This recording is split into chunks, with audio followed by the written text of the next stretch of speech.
Et bonjour les chapeaux de paille, on se retrouve aujourd'hui pour une vidéo sur les One Piece Card Games. Ça y est, elles sont sorties en France vendredi dernier.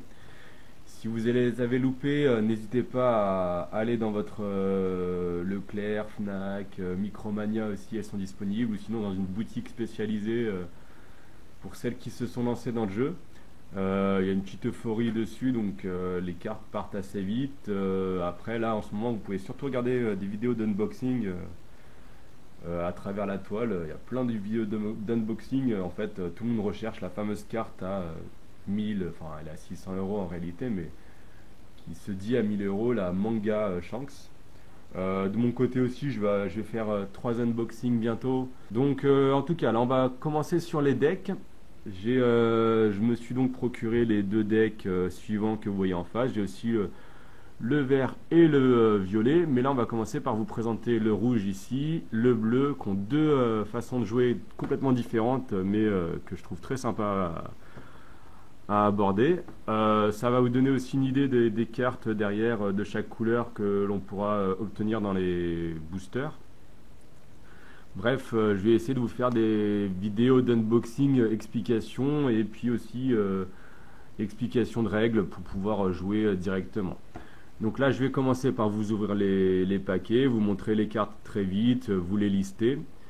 Ensuite, en même temps, dans les mêmes temps, je vais vous expliquer comment les jouer, ces cartes, quelle est la technique un petit peu de jeu de chaque deck.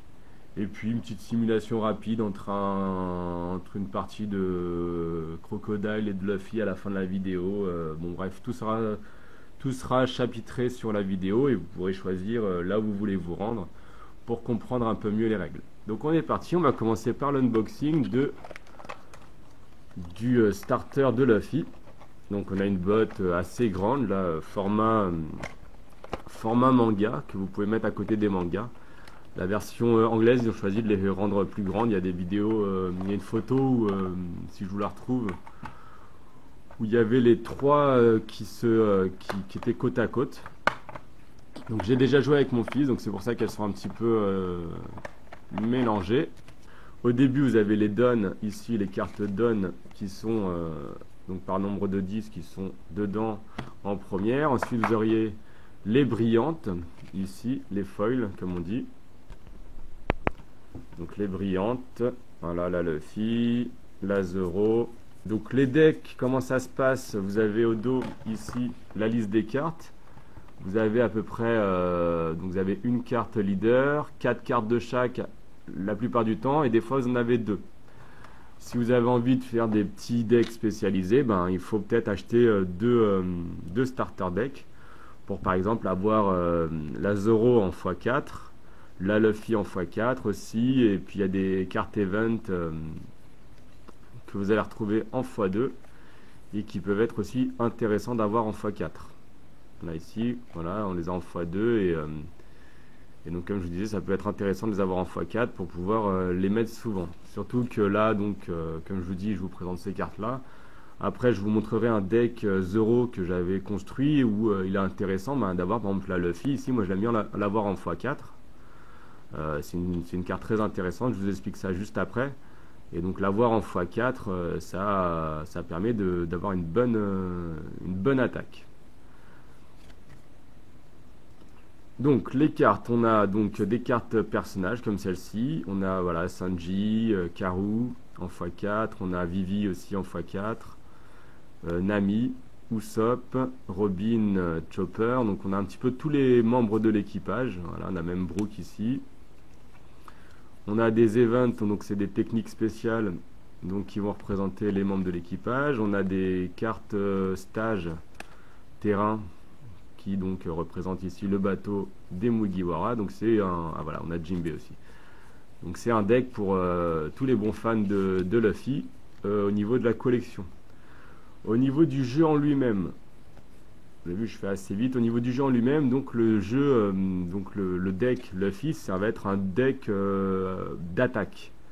Clairement, c'est on rush l'attaque, on y va, on met les personnages sur le board et la plupart ils ont la plupart ont comment dire, des caractéristiques qui qui leur permettent d'aller attaquer. Là, Nami par exemple, je prends Nami, donc pour le coup de 1, donc elle va pas servir à grand chose au niveau de l'attaque, mais à chaque fois, à chaque tour, on va pouvoir mettre un don qui est en mode repos. Donc je vous explique ça juste après, un don en mode repos, mais sinon n'hésitez pas à regarder des règles de jeu juste à d'autres jeux, d'autres vidéos. Et donc on va pouvoir lui mettre un don qui est au repos, qui a déjà été utilisé, on va pouvoir le mettre sur un des joueurs. Donc ça va permettre, grâce à Nami, une fois par tour, d'additionner 1000 d'attaque, ici là, 1000 d'attaque au personnage, et en plus pour certaines cartes, comme on peut prendre celle-ci par exemple de Luffy, là, don x2, ça permet d'empêcher le blocage. Ici, don x1, on a 1000 d'attaque en plus, donc imaginons on met Nami, ça fait 1000 grâce à ça, plus 1000 de la caractéristique ici, donc ça fait déjà 7000 pour Zoro, rien qu'avec une carte qui était censée être en repos. Ici, là, on a Sanji, si on lui met 2 cartes repos, ben, ça lui fait, pareil, ça lui fait l'activation rush, ça veut dire qu'il est jouable immédiatement, il n'y a pas besoin d'attendre un tour. Donc ça aussi, je vous explique ça juste après au niveau des jeux. Ici, là, on a Don x2, par exemple, on lui met à 2 cartes à lui, à Usopp, qui sont en repos, enfin une avec Nami. Alors si on a plusieurs Nami, on en met 2, par exemple. Et donc ici,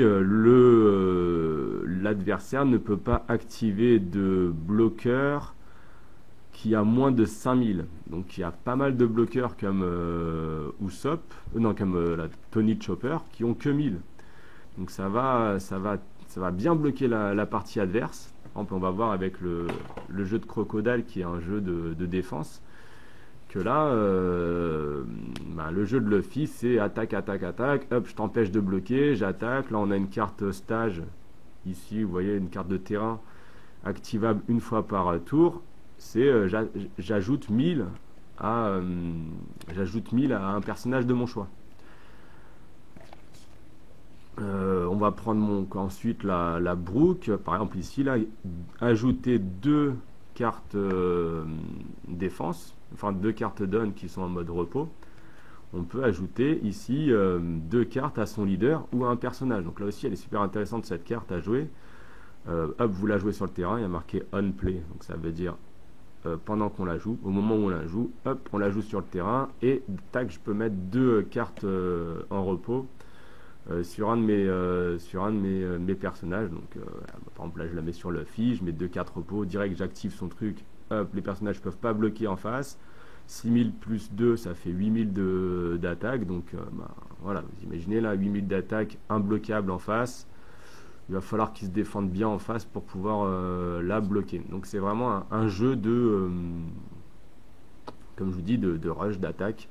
De toute façon, les cartes rouges, vous allez voir, le but du jeu, c'est d'y aller franco, on attaque, un peu à la Luffy, on y va franco, on attaque en face, et puis advienne ce qu'on pourra, avec des jeux un peu plus stratèges comme lui, comme le bleu ou le vert, que je vous expliquerai dans une autre vidéo.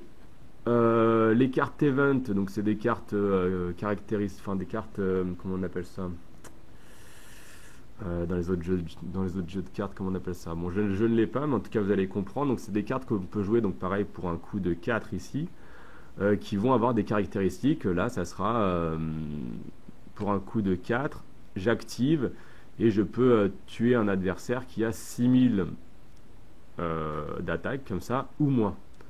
Donc là aussi c'est un bon moyen d'attaquer tous les adversaires qui nous embêtent sur le terrain adverse, comme les bloqueurs, comme les personnages assez forts, très intéressants à mettre. Ensuite on a des events qui permettent de contrer au moment de l'attaque adverse, donc là comme le guard point qui va permettre de contrer en rajoutant 3000 à son personnage. On a aussi des effets trigger ici, donc les effets trigger, c'est des effets qui interviennent quand vous perdez un point de vie. Hop, vous retournez une carte, ah tiens c'est une carte avec un trigger, tiens super intéressant, le leader ou un de caractère gagne 1000 durant le tour, donc ça permet de peut-être sauver la vie du leader alors qu'on est déjà mal en point. D'ailleurs, il est où mon leader? Sa boîte. Donc le leader aussi, il brille. Voilà, superbe effet de brillance. Superbe effet de brillance sur le leader, comme ceci. Lui aussi, voilà, le leader, son activation, c'est une fois par tour. Donc once per turn. Voilà, c'est pas très compliqué à comprendre, hein. Donc give à ce leader ou à un de tes personnages une carte en mode repos. Donc voilà, lui aussi permet à un moment ou à un autre d'ajouter, tiens encore une fois, à lui encore, j'ajoute une carte en mode repos, ou à lui, ça lui permet d'avoir une attaque de 7000. Une carte event aussi très intéressante, la Diable Jambe. Donc là encore la Diable Jambe, je sais pas comment on dit, Diable Jambe. Donc elle est super cette carte, elle y est en que 2 fois je crois.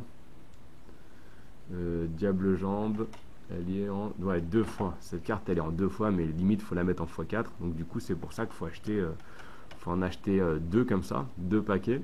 Donc ils sont entre 12 euros, même 11,50 € si vous avez eu de la chance, jusqu'à 16 € en magasin. Sachant que la Luffy, vu que c'est Luffy, forcément elle est plus recherchée. La Kaido aussi, celle-là, la bleue un peu moins et la verte aussi, parce que c'est des jeux un peu plus techniques. Donc peut-être un peu moins recherché que là où on attaque, on bourrine, et puis on verra ce qui se passera. Et donc la carte Diable Jambe, ce qui est super intéressant, c'est pour le coup de un seul don, on la met sur un personnage et en face il peut pas bloquer. Voilà, ça qui a marqué, en face on peut pas bloquer l'attaque. Donc vous imaginez, voilà, encore une fois il est empêché dans ses défenses, comme lui le deck bleu, il peut pas vraiment défendre avec ses bloqueurs.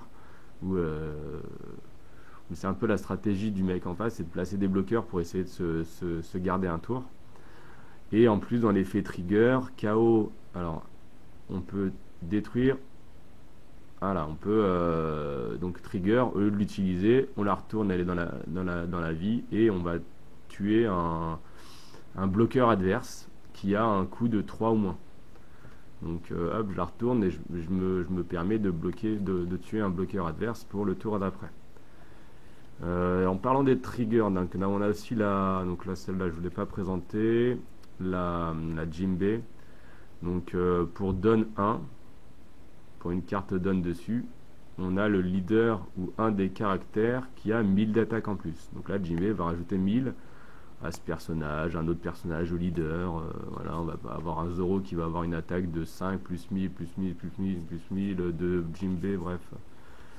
Il peut avoir une attaque de 10 000 alors qu'il a un coût seulement de 3 par exemple. Ouais, il coûte seulement 3, il peut avoir une attaque de 10 000 assez vite. Grâce aux autres personnages du terrain. Et donc je voulais vous présenter la Usopp qui est aussi, voilà, il a un trigger très intéressant qui est Play Discard. Donc ça veut dire que elle est dans votre zone de vie, vous perdez une vie, tac, vous pouvez jouer Usopp qui va être très intéressant pour la partie d'après. Car comme je vous ai dit, pour Don x2, tous les bloqueurs adverses, l'adversaire ne pourra pas activer de bloqueur inférieur à 5000 quand Usopp attaquera. Bien marqué quand when attacking, donc c'est pas pour les autres personnages. Voilà, donc dernière chose que je vous ai pas expliqué sur les cartes, vous allez avoir sur les côtés ceci, counter plus 1000. Donc ça va être surtout intéressant pour les cartes qui n'ont pas d'effet comme celle-ci, ou pour les cartes avec des plus de 1000 comme Brook. Donc lui aussi Brook il y est en 2 fois je crois. Il y est en 2 fois Brook, voilà, il est en 2 fois et ça va être intéressant de l'avoir en 4 fois si on veut du contre 4000. Enfin du contre 2000 x 4. Sachant que dans le booster pack, donc dans la collection qui est sortie en même temps le 2 décembre, vous avez plein de cartes aussi avec plus de 1000 que je vous présenterai en rouge qui sont aussi intéressantes à mettre dans les paquets. Donc vous allez avoir sur le côté contre 1000, contre 1000 aussi, etc. Donc ça peut être des cartes très intéressantes à mettre. Pas forcément pour les jouer, parce que bon, pour les jouer pour 2 d'attaque à la 4, bon, ok, elle peut être intéressante si on n'a rien du tout dans la main. Mais là, par exemple, lui, pour 1 de up, on a 3, bon, bof, on va pas trop souvent le jouer, on aura plus souvent des cartes comme ça qu'on pourra jouer pour 2, elle est plus intéressante que la Vivi, mais par contre, la Vivi dans sa main, lors d'une attaque adverse, hop, on va mettre un petit contre 1000 pour pouvoir sauver la vie de son leader. Donc je vais vous expliquer ça juste après. Allez, ça fera des vidéos assez longues, assez complètes. Et comme je dis, maintenant il y a le chapitrage sur YouTube. Donc dans la même présentation, donc le deck Crocodile, pareil, hein, ça ne sera pas présenté comme ça parce que là j'ai joué comme tout à l'heure. Vous avez la liste des cartes ici au dos, donc beaucoup de cartes en 4, des cartes en 2. Il sera peut-être intéressant d'avoir un deuxième pack pour doubler. Je vous explique ça juste après. Et ce que je ne vous ai pas présenté dans le deck Luffy, ce papier que vous avez dedans. Donc d'un côté vous avez les règles du jeu en anglais et de l'autre côté vous avez un terrain pour jouer. Alors honnêtement c'est moche. J'ai beaucoup joué à la version simulateur qui existe, qui permet vraiment de se faire la main assez facilement. On avait des petits terrains avec des graphismes rouges et verts en fonction de la couleur. Franchement, ça leur coûtait quoi de nous faire une carte bleue pour les bleus, rouge pour les rouges, verte pour les vertes. Bref, voilà, on a un truc gris moche. Je sais pas trop ce qu'il y a dans la version japonaise, mais honnêtement, là, c'est le gros défaut pour moi, c'est ça. On n'a pas vraiment envie de jouer avec ça. Et puis vous allez voir que même le terrain n'est pas forcément pratique, je le trouve assez petit. Les cartes sont... Là c'est la bonne taille, mais pour pouvoir y mettre les cartes done, c'est pas le must.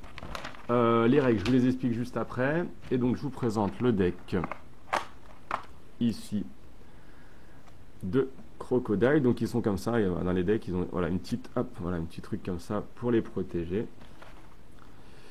Le deck Crocodile, donc lui ça va être un deck de défense pour moi, c'est ce que je veux dire, c'est un peu plus beaucoup plus défense que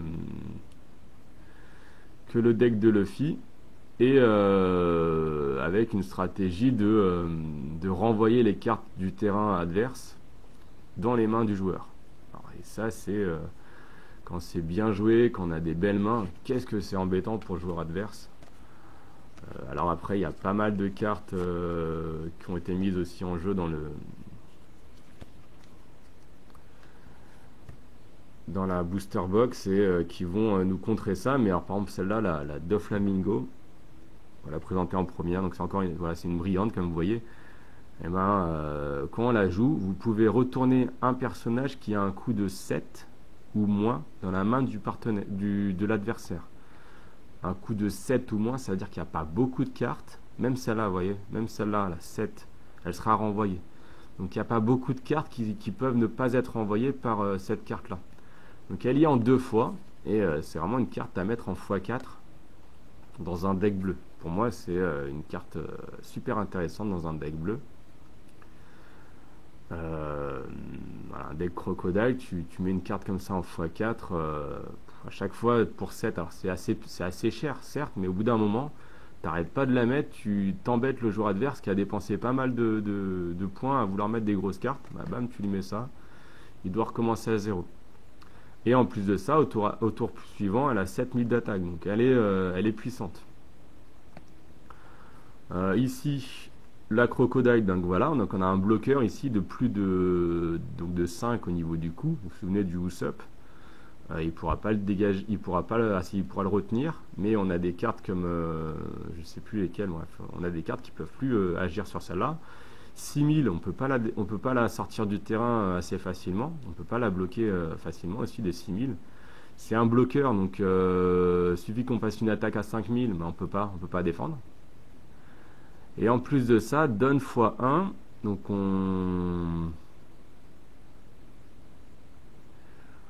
si on lui ajoute un donne x1 pendant le bloc, alors il a déjà un donne x1 il me semble, je pense pas qu'on puisse l'ajouter pendant le bloc, on a déjà fait au tour d'avant, il a mis un donne x1 pour se protéger, et ben pendant le bloc, il va bloquer, tac, et en plus, il va mettre un personnage en face d'un coup de 2 ou moins, sur le dessus bottom, non, sur le dessous du deck. Bottom, c'est en dessous.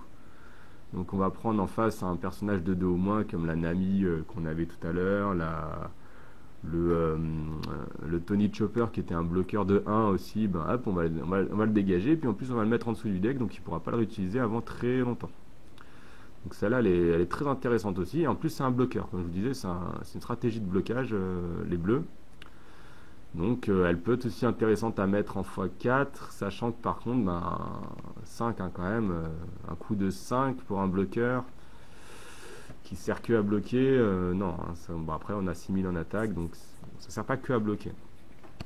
Le leader, ici le leader donc donne -4, donc ça veut dire qu'il va falloir enlever 4 donnes de sa pile et retirer après. Donc en gros, quand vous comprendrez la carte, ça vous fait perdre 2 tours, presque, enfin les perdre, ça vous fait perdre des cartes pendant 2 tours, des cartes donnes. Mais vous pouvez retourner un personnage adverse de 5, un coup de 5 ou moins, dans la main de l'adversaire. Alors là, pour faire un petit spoil rapide, vous fermez vos oreilles si vous voulez pas, sur le deck, sur les decks noirs qui vont sortir avec l'OP02, donc en mars pour nous en anglais. Je me demande pourquoi il n'y a pas une carte bleu et noir, un leader bleu et noir. On fait des combos de... Enfin, je me dis, il doit y avoir des combos assez intéressants à mettre en place. Et je crois que dans l'OP02, il n'y a pas de leader bleu ou noir. Ça sera à vérifier plus tard, mais je me dis, mais il y a des combos à faire parce que les noirs, il y a aussi une technique que j'adore. C'est beaucoup moins intact, mais au niveau de la stratégie, c'est super intéressant à mettre en place.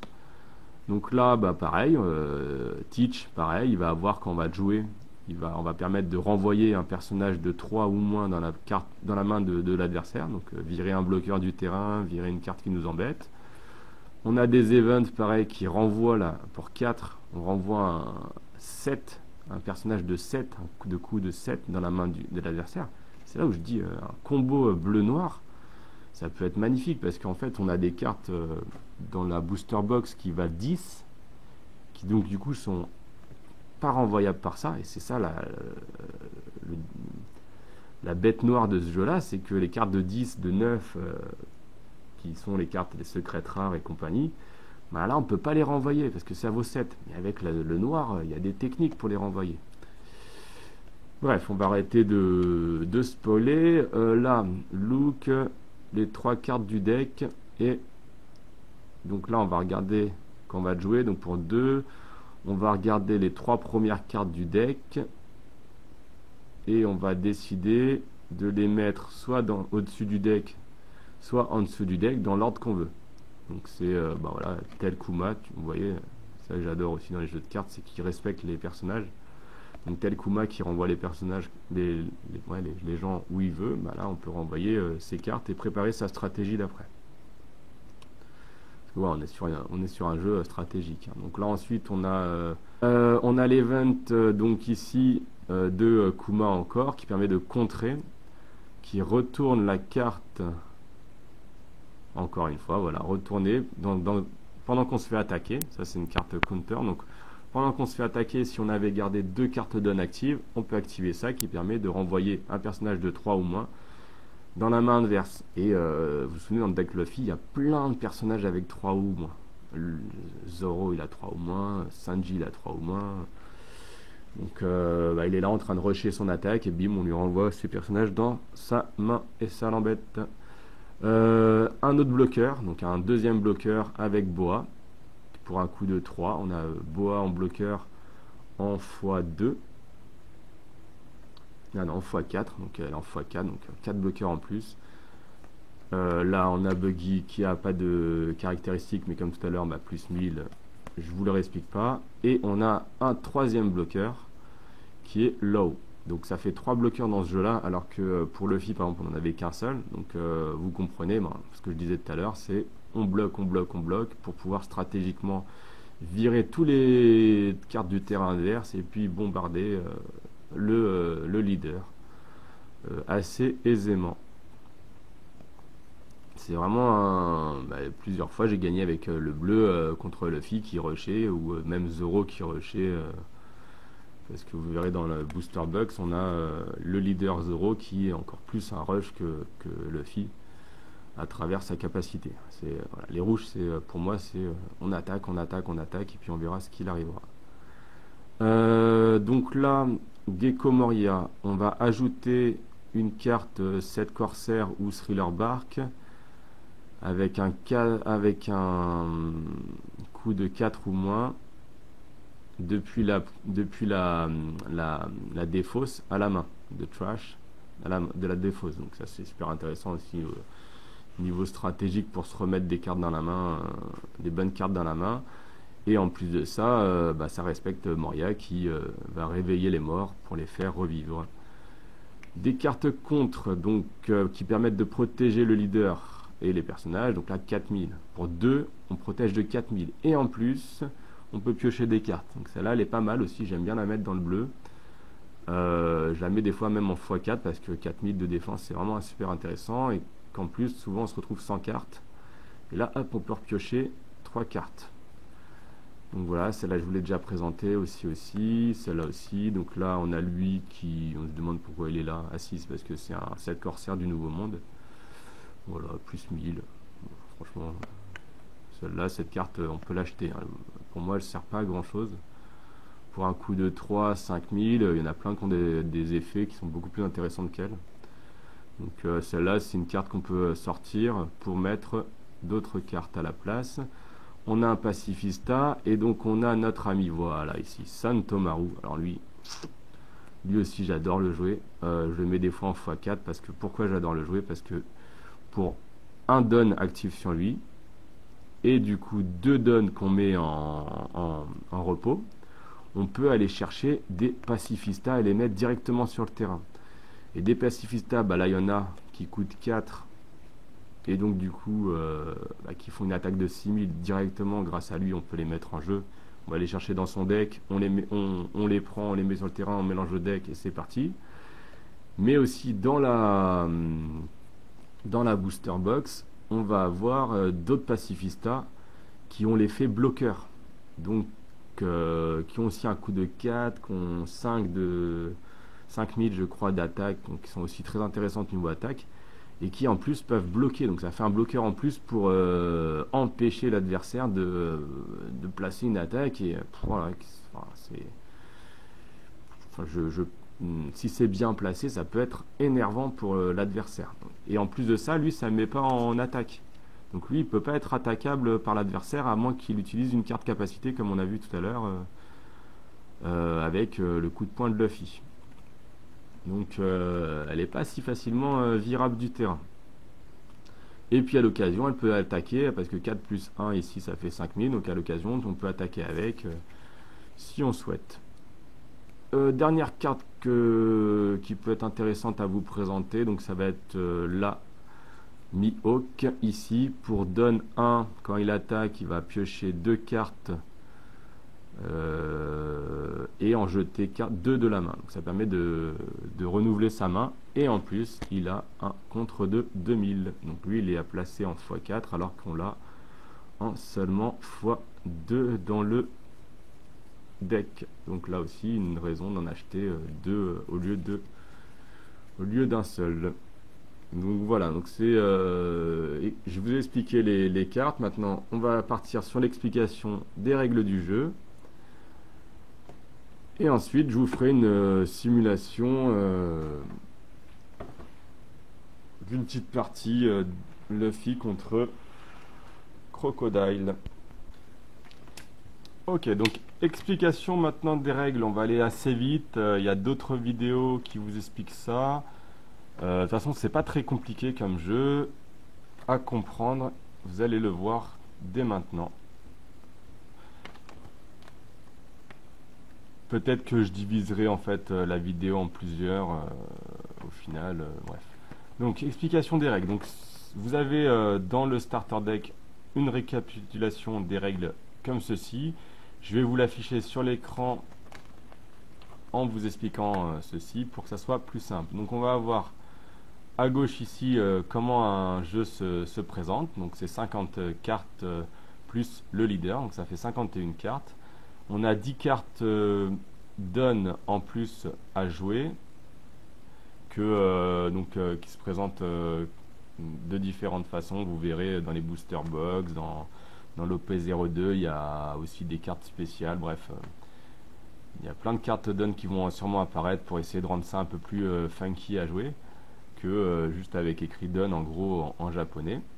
Il y a un leader à choisir d'une couleur, verte, bleue, violet ou rouge pour l'OP01. Il y a la noire qui est apparue pour l'OP02 et il y a la jaune qui va apparaître pour la numéro 3. Vous avez des leaders des fois qui sont doubles, qui sont vert et rouge par exemple, et donc vous pourrez prendre des cartes rouges pour jouer et vertes en même temps, parce qu'en fait si vous avez un leader rouge, vous devez prendre que des cartes rouges pour les jouer. Vous avez 3 cartes différentes dans le jeu. Vous avez des cartes personnages, donc avec carte personnage, hop, je vais prendre la Luffy ici. Donc vous avez le coût de la carte ici elle va coûter 5. Vous avez la 6000, c'est son attaque. Ici, je ne sais pas encore à quoi ça sert, ce qui est écrit en haut. Vous avez une capacité qui est écrite, le nom du personnage, le type de clan auquel il appartient. En bas, vous avez la collection, la rareté ici SR, et puis à côté le fruit du nom avec marqué 1 qui doit sûrement vouloir dire OP01. Voilà, ici il y a un petit hexagone ici, pareil je ne sais pas encore sa signification et on l'utilise pas vraiment pour jouer. Donc on a des cartes personnages comme ça, on a des cartes event, donc pareil, carte event, vous avez en haut le coût, donc ici il est de 4. Donc ça c'est, je vous explique ça après les coups. Vous avez voilà l'image, la capacité pour l'event, trigger ou non si vous pouvez la jouer dans la zone de vie. Et donc là aussi pareil le nom et le type de carte, la collection, la rareté ici c'est comme commune et 1 pour OP01 sûrement. Donc vous avez dans les raretés il y a C. UC ça veut dire unco, R rare, SR super rare, SEC secrète et L pour leader. Et en plus vous avez des cartes alternatives mais il n'y a pas marqué alternative dessus.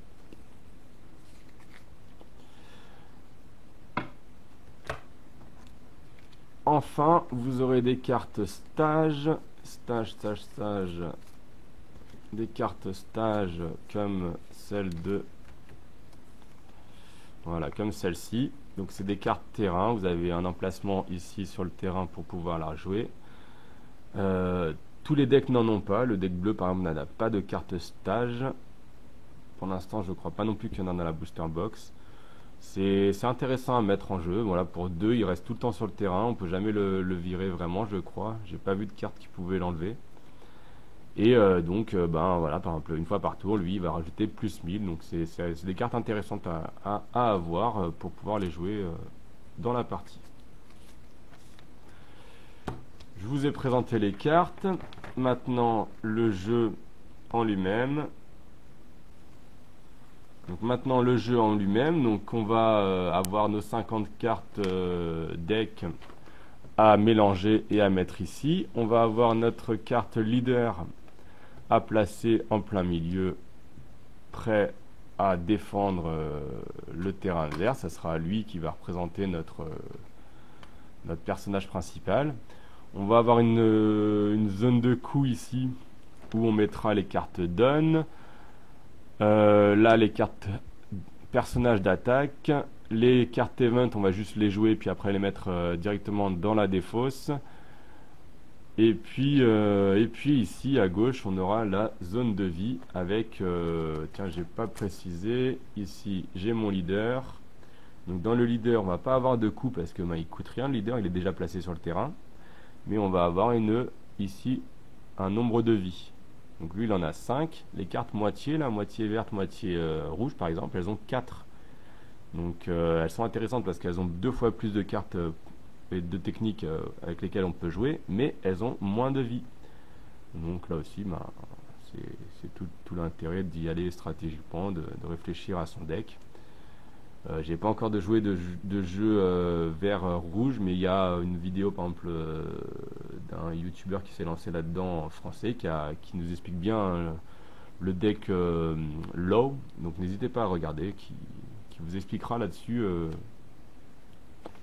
comment jouer un deck double. Donc comment ça se passe? Donc on va placer le deck sur la place, le leader. On va choisir à pierre papier ciseaux qui commence. On va piocher 5 cartes. On va mettre le deck à sa place. On va choisir si on veut ou non garder ces 5 cartes. Donc c'est la particularité du jeu. Si on veut pas ces 5 cartes, ben, on les remet dans le deck, on mélange, on reprend 5 cartes. Et là par contre on peut plus choisir, c'est fini. On va mettre les cartes de vie dans la zone de vie, donc leader de 5, on en met 5, et on va commencer le tour par celui qui va commencer. Les tours, comment ça se passe? Donc à chaque début de tour, on remet toutes les cartes donne dans la zone de coup. Toutes les cartes donne qui ont été piochées auparavant, on les remet dans la zone de coup. On va piocher une carte du deck. On va mettre ensuite 2 cartes donne ici dans la phase de coup. Donc ici on a 10 cartes au début. Le premier joueur qui joue, il va en mettre une seule. Le deuxième joueur, tout de suite c'est parti, il va en mettre 2. Puis après le premier joueur, il va pouvoir mettre 2, donc ça fera 1 plus 2, ça fait 3. Le deuxième joueur, il en met 2, donc il en aura 2 plus 2, ça fera 4, et ainsi de suite, de tour en tour, il en aura de plus en plus, jusqu'à avoir ses 10 cartes sur le terrain. Ou sinon, s'il a utilisé des capacités, comme je vous expliquais, par exemple avec le deck bleu, où on peut enlever des cartes, ben, il enlèvera ses cartes, les remettra, il les repiochera, il les renlèvera, et ainsi de suite à chaque tour. Donc un tour, ça se passe comme ça, c'est je pioche d'abord une carte de mon deck, puis je mets 2 cartes donne du deck donne en action, en active. Avec, là vous avez les cartes actives, c'est les cartes qui sont à la verticale, les cartes passives ou rested, en mode repos, c'est les cartes qui sont à l'horizontale. On les met sur le côté. La main phase, donc la phase principale, une fois qu'on a pioché tout ça, on va pouvoir choisir de faire des attaques ou de jouer des cartes sur le terrain, un peu dans l'ordre que l'on veut. Il n'y a pas vraiment d'ordre précis, là c'est vous qui choisissez quand est-ce que vous voulez placer vos bloqueurs, placer vos cartes d'attaque, placer vos cartes event, vous avez vos stratégies en main, vous savez à quel moment c'est intéressant de les mettre parce que vous avez des actions particulières sur les cartes. Je vous explique ça juste après d'ailleurs. Et donc du coup vous choisissez de jouer vos cartes. Donc là, hop, petit aparté. Donc sur les cartes, on va avoir des particularités ici. Plusieurs particularités différentes. J'espère que je les ai tous dans le deck Luffy. Donc on va avoir des écriteaux avec marqué Active Main. Donc ça veut dire qu'on peut l'activer main dans la phase dans sa carte of main, sa main phase, donc dans sa phase principale. On spare turn, donc ça c'est souvent pour les leaders qui a marqué ça. Donc on peut la jouer qu'une fois par tour. Ensuite, on a quoi d'autre? On a donne fois quelque chose. Donc ça veut dire on met une carte donne sur la carte, hop, et ça lui active son truc. Donc si j'ai une carte en plus donne que j'ai joué, que j'ai mis de mon terrain de coup à la carte, c'est bon, j'ai sa capacité qui est jouable. J'ai quoi d'autre? Donc après j'ai des donnes x2, j'ai des donnes moins aussi. Alors le donne moins, ça veut pas dire qu'on met la carte, ça veut dire que le donne, au lieu de le mettre là, on le vire dans son deck donne pour pouvoir devoir le repiocher après. On a des donnes x2, on a when attacking, donc ça veut dire que la capacité s'active quand on attaque. On a le bloqueur qui veut dire que c'est la carte elle peut bloquer, et ici elle dit qu'elle évite les bloqueurs. On a le rush ça veut dire quoi? Le rush ça veut dire que la carte est jouable immédiatement. Ça je vous l'expliquerai juste après aussi. Donc donne x2, voilà. fois done fois 2, active main on Spartan, donc là on l'avait déjà tout à l'heure sur le Luffy, when attacking on l'a déjà, ici le fameux bloqueur qui dit que cette carte peut servir de blocage au lieu que l'attaque aille sur quelqu'un d'autre, hop, vous mettez celle-là en mode repos et elle fait bloqueur. Et donc c'est elle qui rentre en jeu avec sa puissance de 1000. Et donc c'est ça que vous avez écrit en parenthèse pour vous rappeler. Il y a aussi Banish, je l'ai pas là, Banish. Du coup c'est écrit entre parenthèses, je l'aurai peut-être dans un autre jeu, je vous expliquerai ça au moment voulu. On a les counters, donc les counters ça s'utilise dans le jeu adverse. Pendant la phase adverse, on a des cartes dans les mains, avec un coup de 1, on a gardé des dons sur son terrain actif pour pouvoir jouer ces cartes là. Et ben bim, on met son don en mode rested, en mode repos, et on peut jouer cette carte de contre et permettre de sauver 3000 de points de vie à son leader qui se fait attaquer pour lui sauver la mise ou non. Et enfin on a la fonction trigger qui est une fonction qui s'utilise quand votre carte elle est dans la zone de vie, vous perdez un point de vie, hop, vous piochez une carte de vie et il y a marqué trigger, vous pouvez activer immédiatement cette carte et vraiment des fois ça vous sauve la vie d'avoir ça. Ok, donc là je vous ai tout expliqué à peu près de ce qu'il y a écrit. Donc maintenant, dans la phase principale, comment ça se passe? Donc vous pouvez jouer vos cartes. Donc vous payez par exemple un coup de 3. Ça veut dire quoi vous payez? Ça veut dire que vos cartes qui sont actives, les cartes donne ici qui sont actives, vous devez les mettre en mode repos. Et donc vous ne pouvez plus les utiliser. Vous ne pouvez même plus les mettre à vos personnages. Sauf si vous avez regardé la vidéo sur le deck Luffy, où il y a marqué mettez une carte repos donne à un de vos personnages. Mais sinon vous pouvez plus les utiliser. Donc elles sont en mode repos et ça en fait ça limite vos actions pour le tour et ça évite de... Alors voilà, ça limite, hein. C'est là où il faut être stratégique, de pas des fois gâcher ses dons ou les maintenir ou les garder pour sauver ses points de vie après, pendant la phase adverse. Les cartes que vous mettez sur le terrain, vous ne pouvez pas les jouer tout de suite, vous devez les jouer pour attaquer, vous pourrez les jouer que au tour d'après. Sauf s'il y a marqué rush dessus, et là vous pouvez jouer tout de suite. Voilà. Donc les dons, je vous ai déjà expliqué, don fois et don moins, active main, ok. Ensuite on a l'attaque. Donc l'attaque, comment elle se passe? Donc imaginons que vous aviez un personnage qui a un rush ou un personnage qui est déjà là depuis un tour. Vous décidez d'attaquer, vous allez pouvoir le mettre en mode repos. Mode repos, ça indique que vous allez pouvoir attaquer l'adverse. Vous pouvez attaquer deux types de personnages différents. Soit le leader, soit un personnage adverse qui est déjà en mode repos. Ça veut dire quoi? Ça veut dire que vous ne pouvez pas attaquer un personnage qui n'est pas en mode repos, qui est en mode actif, comme ça vous ne pouvez pas l'attaquer, à moins d'avoir là aussi une capacité spéciale sur la carte. Donc vous ne pouvez pas attaquer ça, que des cartes repos. Donc là aussi stratégiquement vous pouvez réfléchir, ok, est-ce que j'attaque ou pas pour sauver mon personnage, ou est-ce que j'attaque pas, comme ça je garde pour la tour d'après et j'empêche mon adversaire de l'enlever du terrain. Une fois que vous avez lancé l'attaque, donc vous allez prendre en compte vos points d'attaque et vos points supérieurs grâce à vos dons. S'il y a un don en plus, ça fait 1000 d'attaque en plus. S'il y a 2 dons, ça fait 2000, etc. etc. S'il y a des capacités, ça fait... Bref, vous faites des mathématiques et vous additionnez ça. Et vous décidez d'attaquer le personnage adverse. Donc le personnage adverse, il a des points de... Il a des points de power aussi, qui vont représenter sa défense. S'il a des cartes donne de l'ancien tour qui sont dessus, ça n'est pas pris en compte. C'est pas, tiens, j'ai une carte de donne en plus, donc je rajoute 1000 sur sa défense. Non, non, ça marche pas comme ça. Donc là, c'est l'adversaire qui va décider qu'est-ce qu'il fait. Soit il peut bloquer. Soit il peut bloquer parce qu'il a des cartes bloc sur son terrain. Il dit, non, c'est bon, l'attaque, elle va sur le bloqueur plutôt que sur mon personnage. Ok, c'est parti. On regarde les points de vie du bloqueur. Il a que 1000. Bon, bah, il détruit. Mais l'attaque, elle est utilisée. Soit il veut pas, ou il n'a pas de bloqueur, et donc il passe cette phase-là, et on passe à la phase de contre. La phase de contre, c'est là où on regarde ses cartes event avec marqué contre, c'est là où on regarde ses personnages avec marqué plus 2000 sur le côté ou plus 1000,